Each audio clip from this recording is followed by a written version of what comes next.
धनिया प्रेमचंद की जो सृजनात्मक आंख है, धनिया प्रेमचंद की सृजनात्मक आंख है। ठीक है, जो सृजनात्मक आंख है।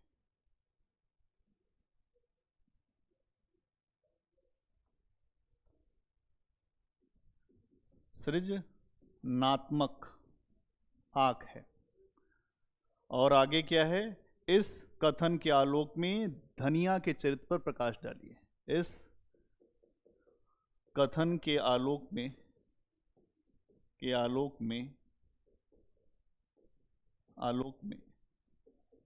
धनिया के चरित्र पर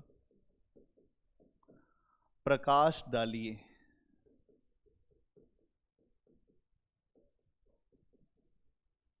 उत्तर कैसे लिखेंगे? तो सबसे पहले एक इंट्रो देंगे, एक पृष्ठभूमि देंगे। इसमें आप बताएंगे कि जो गोदान उपन्यास है उसकी मुख्य चरित्र है धनिया, जिसके माध्यम से मुंशी प्रेमचंद जी ने होरी के जीवन संघर्ष को दिखाया है। तो सबसे पहले बताएंगे कि गोदान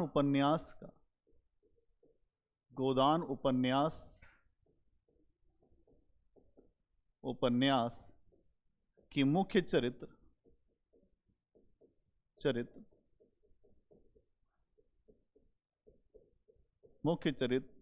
धनिया है, जिसके माध्यम से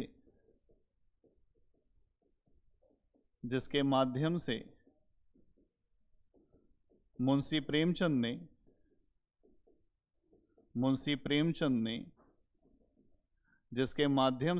प्रेमचंद ने होरी के जीवन संघर्ष को दिखाया है। होरी के जीवन संघर्ष को दिखाया है।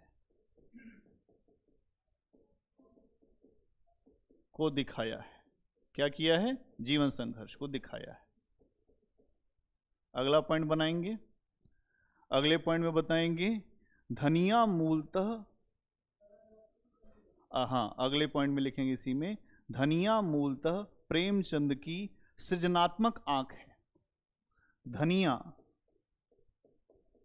धनिया मूलतः प्रेमचंद की सृजनात्मक आंख है। सृजनात्मक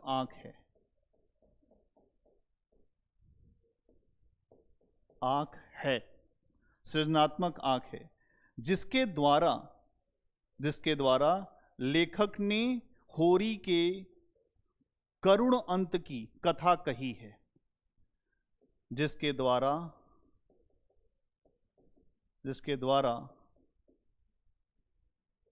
होरी के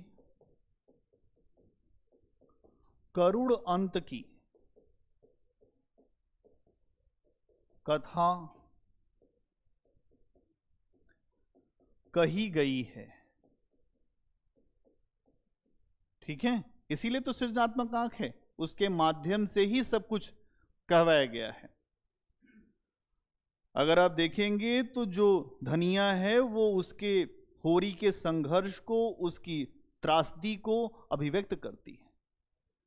धनिया होरी के संघर्ष, उसकी त्रासदी को अभिव्यक्त करती है, इसीलिए वो प्रेमचंद की सृजनात्मक आंख है। आखिरी समय में होरी जब मरता है तब भी आप देखेंगे धनिया को ही सामने रखा गया है कि गोदान कराओ दादा का। यही तो बात है, इसीलिए यहां पर आप ये देख सकते हैं। अगला पॉइंट क्या बनाएंगे? आप बताएंगे कि गोदान में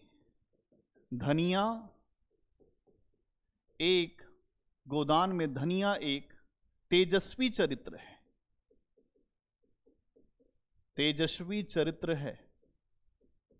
कैसी चरित्र है? तेजस्वी चरित्र है। और उसमें अभाव के लिए, जब अभाव होता है तो अभाव के खिलाफ एक चेतना भी है। अभाव के खिलाफ विद्रोह करने का भाव भी है। अभाव के खिलाफ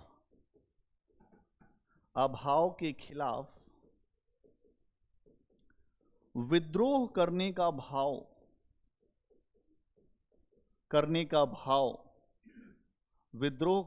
भाव उसमें दिखाई देता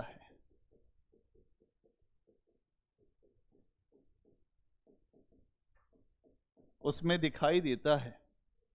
अभाव के खिलाफ विद्रोह करने का भाव, कि वो विद्रोह कर रही है। ठीक है। और अगर आप देखेंगे तो एक चीज और दिखती है कि अभाव और उसके जीवन की जो समस्याएं हैं, जो एक सामान्य व्यक्ति के जीवन की समस्याएं हैं, वो भी धनिया के माध्यम से वो दिखती है। किसान की कितनी दयनीय स्थिति है उसको भी धनिया के माध्यम से दिखाया गया है, कि जो धनिया का चरित्र है वो भारतीय किसान की दयनीय स्थिति को भी दर्शाता है। धनिया के चरित्र में भारतीय किसान की दयनीय स्थिति को भी दिखाया गया है।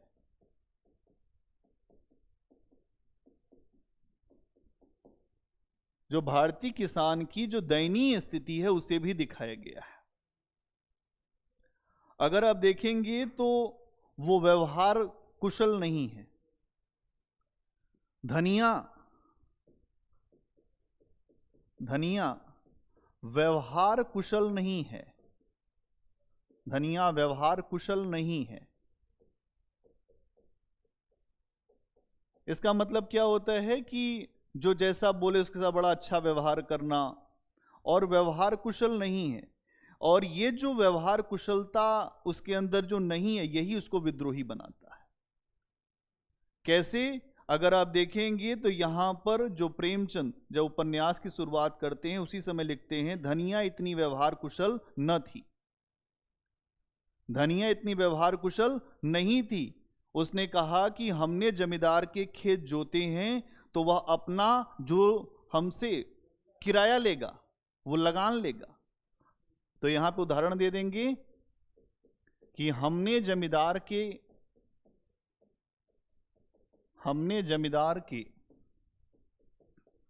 खेत जोते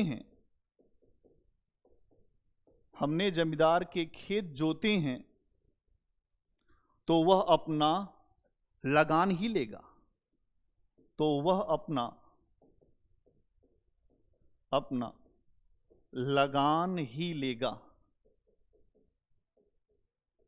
वह अपना लगान ही लेगा। ठीक है। उसकी जो खुशामद क्यों करे, उसके तलवे क्यों सहलाएं, उसकी खुशामद क्यों करें और तलवे क्यों सहलाएं। देखिए बात सही है भाई, किसी की इतनी चाट उगाड़ता क्यों करें हम। ठीक है। तो अब इसी को व्यवहार, अब ये उसने बोल दिया तो वो व्यवहार कुशल नहीं है। और अगर आप देखेंगे तो यही उसके व्यक्तित्व की मूल नींव है कि उसका व्यक्तित्व कितना ईमानदारी पूर्ण है, कितनी उसके व्यक्तित्व में ईमानदारिता है। मतलब ये जो बात है यही धनिया के मूल व्यक्तित्व में ईमानदारी को दर्शाता है। ठीक है। हमेशा वो जो विद्रोह करती है, सच बोलती है और व्यवस्था को पहचानने का प्रयास करती है। और अगर आप देखें इसके अलावा धनिया का व्यक्तित्व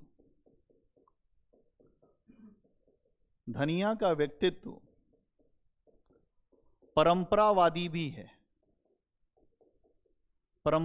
भी है। जैसे जो सुहाग को लेकर अपने कि उसका सुहाग ही वो तृण था जिसके सहारे वो पार हो रही थी। जैसे सुहाग को लेकर, परिवार को लेकर, है ना, परिवार को लेकर वो एकदम परंपरावादी थी। इसके अलावा जो दहेज प्रथा को लेकर, इन सब में उसकी मान्यता थी कि ये सब होना चाहिए। फिर वो दहेज प्रथा आदि, ठीक है, कि जो धनिया का व्यक्तित्व था, इन सारी चीजों से भी उसके अंदर बहुत सारी बातें आई थी। इसके अलावा और क्या है उसके चरित्र में, अगर आप देखोगे तो परिस्थितियों की समझ करने की उसके अंदर क्षमता थी। हाँ,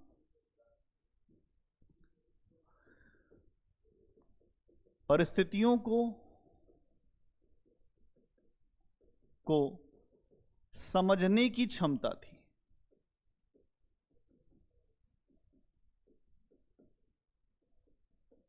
परिस्थितियों को समझने की क्षमता थी। जैसे आप देखेंगे करुणा, मानवतावादी दृष्टि, इसके अलावा ये आप देखेंगे इसके अंदर हर चीज है, करुणा, मानवतावादी दृष्टि, मानवतावादी सोच, ठीक है, करुणा, मानवतावादी सोच, इसके अलावा संवेदनशीलता, संवेदनशीलता, ये भी उसके अंदर आपको दिखाई देगा उसके व्यक्तित्व पे। क्योंकि आपका प्रश्न यही है कि जो धनिया का चरित्र है उसके ऊपर आपको प्रकाश डालना है। ये सारी चीजें दिख रही हैं, ठीक है। आप ये कह सकते हैं कि कुल मिलाकर उपरोक्त विश्लेषण के आधार पर यह कहा जा सकता है कि धनिया का चरित्र एक भारतीय किसान स्त्री का जो प्रतिनिधि चरित्र है। कुल मिलाकर यह कहा जा सकता है कि धनिया का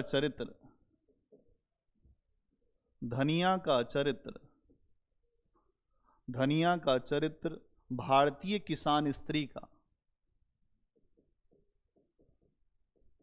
भारतीय किसान स्त्री का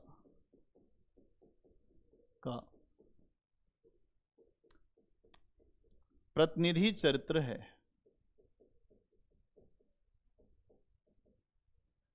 इसीलिए इसे प्रेमचंद की सृजनात्मक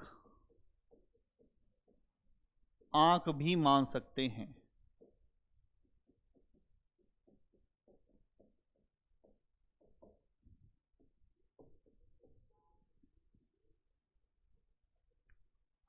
क्यों भाई, मान सकते हैं नहीं मान सकते?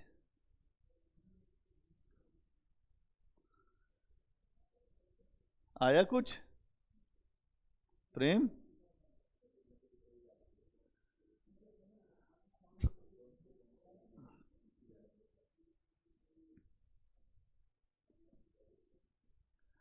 अब ये वाला प्रश्न हम लोग ले लें हिस्ट्री में। 19वीं शताब्दी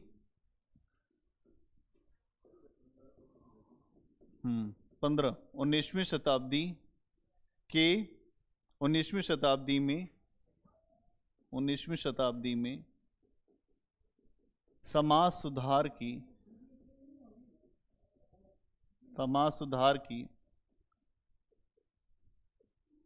मुख्य प्रवृत्तियों, 19वीं शताब्दी में समाज सुधार की मुख्य प्रवृत्तियों का मूल्यांकन कीजिए।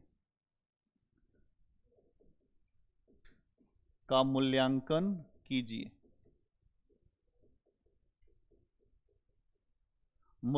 कीजिए। आगे क्या है? क्या इसका प्रवेश आम जनता में हो पाया? क्या इसका प्रवेश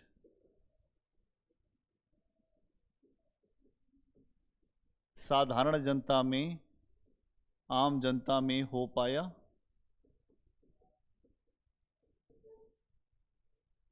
ये प्रश्न है। हाँ हाँ। अब इसमें सबसे पहले हम क्या देंगे, एक भूमिका देंगे, और जो भूमिका में हम ये बताएंगे कि आधुनिक भारत के जो क्रमिक विकास में 19वीं शताब्दी के जो समाज सुधार आंदोलन थे उनका महत्वपूर्ण योगदान था। आधुनिक भारत के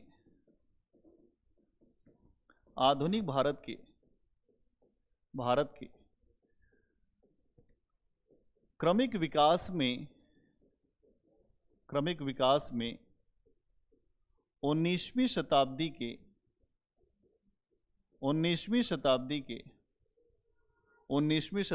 के समाज सुधार आंदोलन का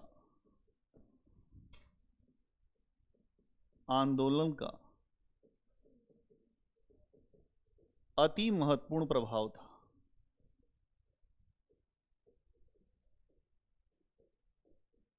ठीक है, अति महत्वपूर्ण प्रभाव था। अति महत्वपूर्ण प्रभाव था, जिसने समाज को जनतांत्रिक बनाया और जो खराब रीति रिवाज से और अंधविश्वासों से बाहर निकालने का काम किया। जिसने, अगला पॉइंट इसी में बनाएंगे, जिसने समाज को जनतांत्रिक, इसके अलावा अंधविश्वासों से दूर, अंधविश्वासों एवं कुप्रथाओं से बाहर निकालने का प्रयास किया। जैसे सती प्रथा, बाल विवाह, पर्दा प्रथा आदि। ठीक है, उसके बाद फिर क्या बताएंगे कि इसमें अगर आप देखेंगे तो जो ज्ञान विज्ञान का प्रसार भी इसके थ्रू हुआ। ज्ञान विज्ञान का प्रसार, और जो विवेकपूर्ण और आधुनिक दृष्टिकोण के विकास को समर्थन दिया, और विवेकपूर्ण तथा आधुनिक दृष्टिकोण को आगे बढ़ाने पर बल दिया। ठीक है, ये है। अब उसमें भी थोड़ा जब हम बार बार बताएंगे तो कुछ चीजें नई जुड़ेंगी। जुड़ गई ना, तो आचार्य शुक्ल यही कहते, कुछ नई चीजें जुड़िए। अब जो समाज सुधार की मुख्य प्रवृत्तियां, अगली हेडिंग क्या बनाएंगे, समाज सुधार की, या जो समाज सुधार आंदोलन की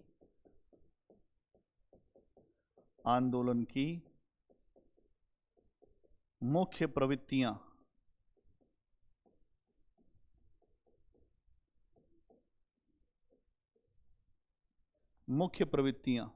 तो पहली प्रवृत्ति आप बताएंगे कि अगर ये जो भी सुधार थे एक प्रांत या अन्य प्रांत तक ही सीमित थे, ये सुधार एक प्रांत या अन्य प्रांत तक सीमित थे, एक प्रांत या अन्य प्रांत तक सीमित थे। जैसे जो ब्रह्म समाज और आर्य समाज को देखें तो, और जो भी आंदोलन चल रहे थे उनका विस्तार पूरे भारत में नहीं था। जैसे जो ब्रह्म समाज और आर्य समाज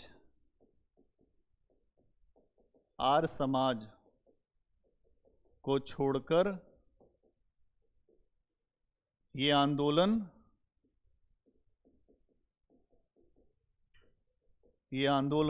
सीमित आधार के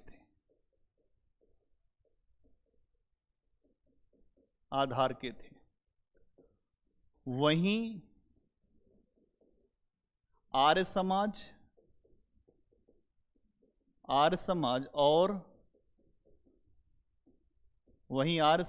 और ब्रह्म समाज भी कुछ राज्य विशेष तक ही सीमित थे,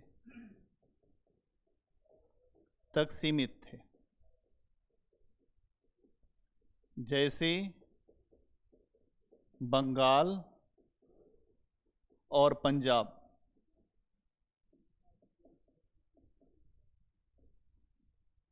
जैसे आर्य समाज को देखेंगे तो पंजाब में बहुत ज़्यादा विस्तारित था, और जो ब्रह्म समाज था वो आपका बंगाल में। वैसे आमतौर पर इसकी भारत में भी शाखाएं अलग अलग जगहों पे थी, लेकिन विस्तार कहाँ था मुख्यतः। ठीक है, इसके अलावा हो गया इतना। अगला पॉइंट बनाएंगे। अगले पॉइंट में आप क्या लिखेंगे? आप ये बताएंगे कि ये जो आंदोलन था, जो समाज सुधार का, ये एक धर्म और वो जाति तक ही सीमित था। यह सुधार आंदोलन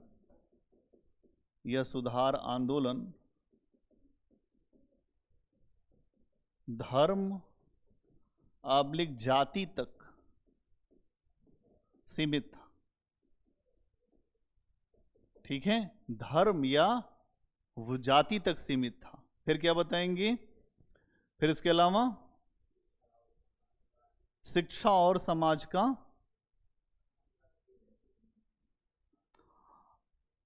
अलग अलग समय में ये आंदोलन अलग अलग स्थानों पर उभरे, अलग अलग समय में अलग अलग स्थानों पर यह आंदोलन उभरे।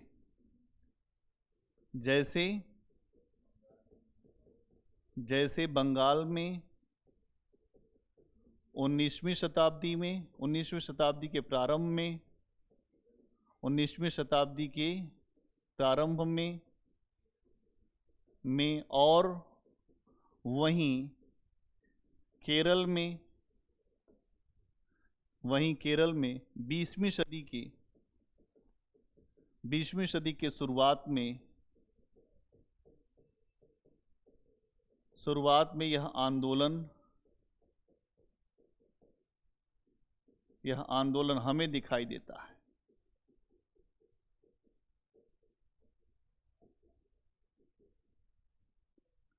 यह आंदोलन हमें दिखाई देता है।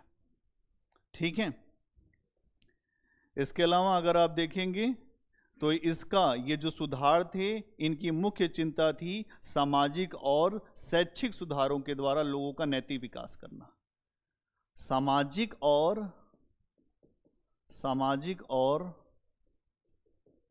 शैक्षिक सुधारों के द्वारा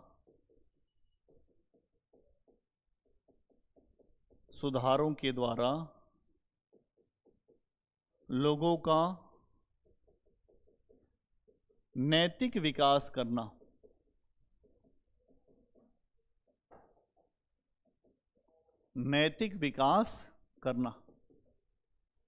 लोगों का नैतिक विकास करना। क्या करना?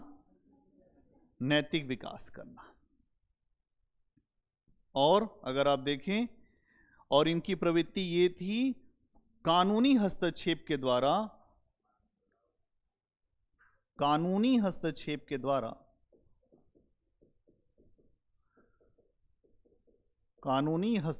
द्वारा समाज में बदलाव लाना। ये क्या समझ रहे हैं आप? इस काल की जो प्रमुख प्रवृत्तियां थी उसके बारे में समझ रहे हैं, बदलाव लाना। ठीक है, अब आप बताएंगे, हालांकि ये जो 19वीं शताब्दी के जो सुधार आंदोलन थे, इनका उद्देश्य भारत में रहने वाले जो भी लोग थे उनके जीवन में जो ऊंचा स्तर करने के लिए लाया गया था। मतलब भारत में रहने वाले लोगों के जीवन स्तर को सामाजिक आधार पर, धार्मिक आधार पर, नैतिक आधार पर ऊपर करने के उद्देश्य से लाया गया था। तो आप बताएंगे कि इसका उद्देश्य, यद्यपि इसका उद्देश्य भारत के लोगों के सामाजिक,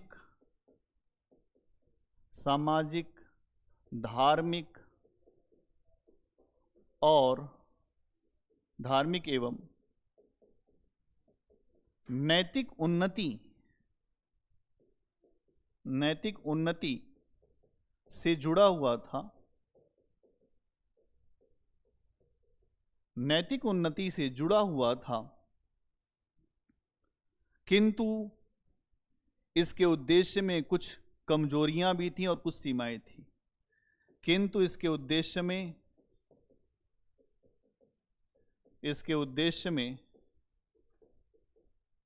कुछ सीमाएं और कुछ कमजोरियां भी थीं। कुछ कमजोरियां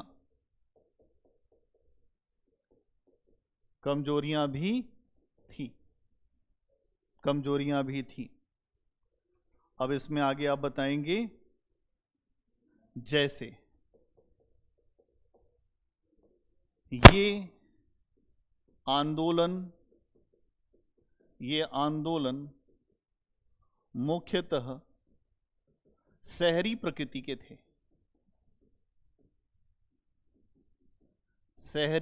के थे। ये आंदोलन मुख्यतः शहरी प्रकृति के थे। केवल आर्य समाज को छोड़कर अन्य जो भी सुधार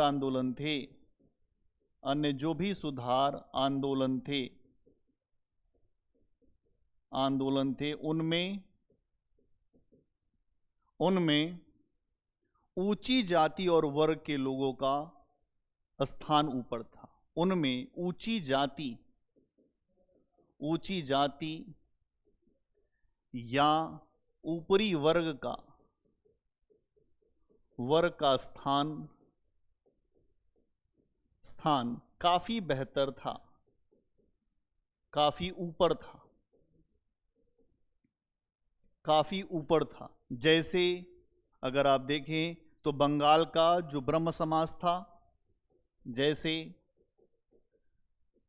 बंगाल का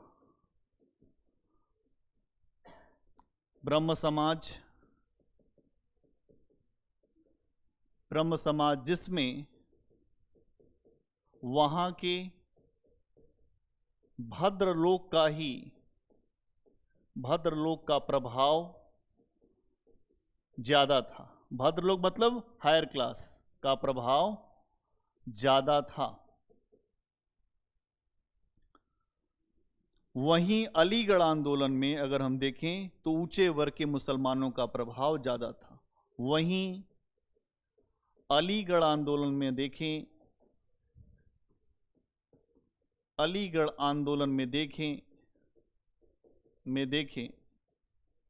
तो ऊंचे मुसलमानों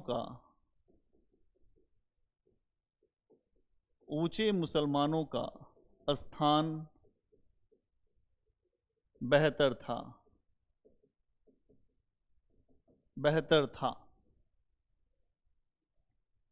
आम जनता इनसे दूर ही थी। आम जनता इनसे दूर थी। अब फाइनल निष्कर्ष पे आ रहे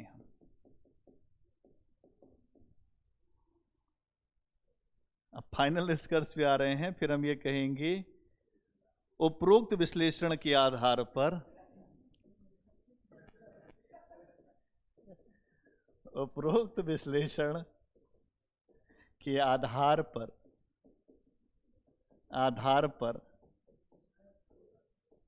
कहा जा सकता है कि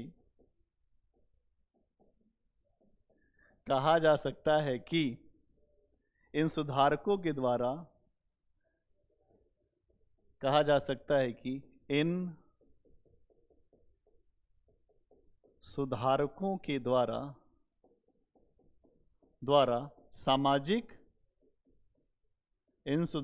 द्वारा सामाजिक और धार्मिक कारकों की पहचान तो की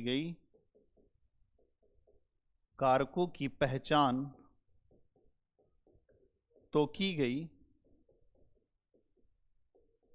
किंतु राजनीतिक स्वरूप को समझने में इनसे भूल हुई और ये अंग्रेजों के शोषण को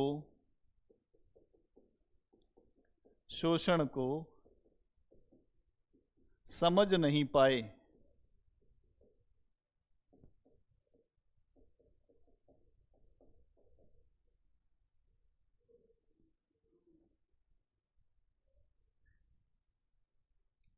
ठीक है, धन्यवाद। आप सबने बहुत बहुत अपना सहयोग दिया।